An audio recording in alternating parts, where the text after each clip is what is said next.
क्या समाजवादी पार्टी के कद्दावर नेता आजम खान का जेल में एनकाउंटर होने वाला था? क्या उन्हें और उनके बेटे पर एनकाउंटर का साया मंडरा रहा था? ये बातें फिर से सियासी गलियारों की सुर्खियां बन रही हैं, क्योंकि आजम खान ने खुद ही ये बात कही कि उन्हें डर लगा था कि कहीं जेल में उनका एनकाउंटर ना हो जाए। आजम खान ने राज्यसभा सांसद कपिल सिब्बल को दिए एक पॉडकास्ट इंटरव्यू में तमाम बातें कही हैं। आजम ने खुलासा करते हुए कहा कि एक रात करीब 3:30 बजे उन्हें सोते से उठाया गया। उन्हें और उनके बेटे अब्दुल्ला के लिए जेल के बाहर अलग अलग गाड़ियां लाई गई थी। मैं जेल में सुनता था कि बाहर एनकाउंटर हो रहे हैं। मैंने अब्दुल्ला को गले लगाया और कहा, बेटे, जिंदगी रही तो मिलेंगे, नहीं रही तो ऊपर मिलेंगे। मुझे यकीन ही नहीं था कि हम दोबारा मिल पाएंगे। दरअसल अक्टूबर 2023 में आजम और उनके बेटे की अचानक जेल बदल गई थी। रामपुर से आजम खान को सीतापुर और अब्दुल्ला को हरदोई जेल भेज दिया गया था। आजम ने बताया कि जेल असल में फांसी घर जैसी थी। मैं 23 महीने बेटे अब्दुल्ला के साथ एक कोठरी में रहा। वहाँ खिड़की तक नहीं थी। रात भर लाठी लेकर सांप बिच्छुओं से खुद को बचाता था। मेरी बीवी जेल में गिरी, उनकी हंसली टूट गई। इलाज भी वहीं हुआ। उन्हें भी चोरी और लूट के मुकदमों में फंसाया गया। इमरजेंसी के दौरान देशद्रोह के केस में जेल में बंद करने को लेकर तमाम बातें खुलकर आजम खान ने बताई। वहीं आजम ने बताया कि मुझे, मेरी पत्नी तंजीन और बेटे अब्दुल्ला को 2017 में गिरफ्तार किया गया। मैं और अब्दुल्ला दोनों एक छोटी सी कोठरी में रहते थे। बीवी को महिलाओं की बैरक में भेज दिया गया। हालांकि हम तीनों एक ही जेल में थे तो थोड़ी तसल्ली थी, इत्मीनान था कि हम महफूज हैं। मगर सरकार ने तय किया कि अगर हम तीनों एक जगह रहेंगे तो मिलते रहेंगे, इसलिए फैसला किया गया कि हमें अलग अलग जेलों में भेजा जाए। एक रात करीब 3:30 बजे मुझे सोते से उठाया गया।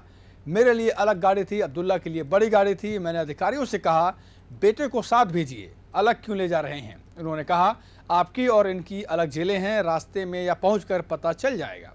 उस वक्त दिल में अजीब सी घबराहट थी। तब जब तक नहीं पता चला कि अब्दुल्ला जिंदा है, तब तक वो रात और अगला दिन भारी टेंशन में गुजरा। आजम ने यह भी कहा कि उनका गुनाह सिर्फ इतना था कि उन्होंने रिक्शे वालों के बेटों को डॉक्टर बनाना चाहा। रेड के वक्त मेरे घर में 2-2 फीट पानी भरा था, बिजली नहीं थी। अधिकारी नोट गिनने की मशीनें, सुनार और पैरा मिलिट्री लेकर आए थे। मेरे पास सिर्फ 500 रुपये थे। बेटे अब्दुल्ला के पास 1100 और बीवी के पास 100 ग्राम सोना था। फिर भी हमें चोर कहा गया। मैंने बीड़ी बनाने वालों और रिक्शा चलाने वालों के बच्चों को इंजीनियर, डॉक्टर बनाना चाहा। यही मेरा गुनाह है। जौहर यूनिवर्सिटी के पीछे सर सैयद अहमद खां की सोच थी। मैंने भी वही सपना पूरा करने की कोशिश की। सर सैयद को सर का खिताब मिला। मुझे नारा मिला, जो आजम का सर लाएगा वही राम भक्त कहलाएगा। आजम ने यह भी बताया कि उन पर 94 मुकदमे दर्ज हैं। सभी में जमानत मिल चुकी है, लेकिन जैसे ही बेल होती है पुलिस नई धाराएं जोड़ देती है ताकि जेल में ही रोका जा सके। FIR 2019 में हुई, जबकि आरोप 2016 के। इतना ही नहीं, FIR में पायल और मुर्गियां चोरी के आरोप भी लगाए गए। एक केस में लिखा गया कि मैंने शराब की दुकान लूटी, गले से 16,900 रुपये चुराए। उसी केस में मेरी बीवी को भी मुलजिम बना दिया गया।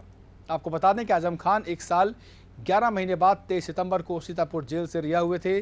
दोनों बेटे अदीब और अब्दुल्ला उन्हें लेने पहुंचे थे। वे 100 गाड़ियों के काफिले के साथ रामपुर के लिए रवाना हुए थे। आजम खान को 18 सितंबर को हाईकोर्ट ने बियर बार पर कब्जे से जुड़े केस में जमानत दी थी।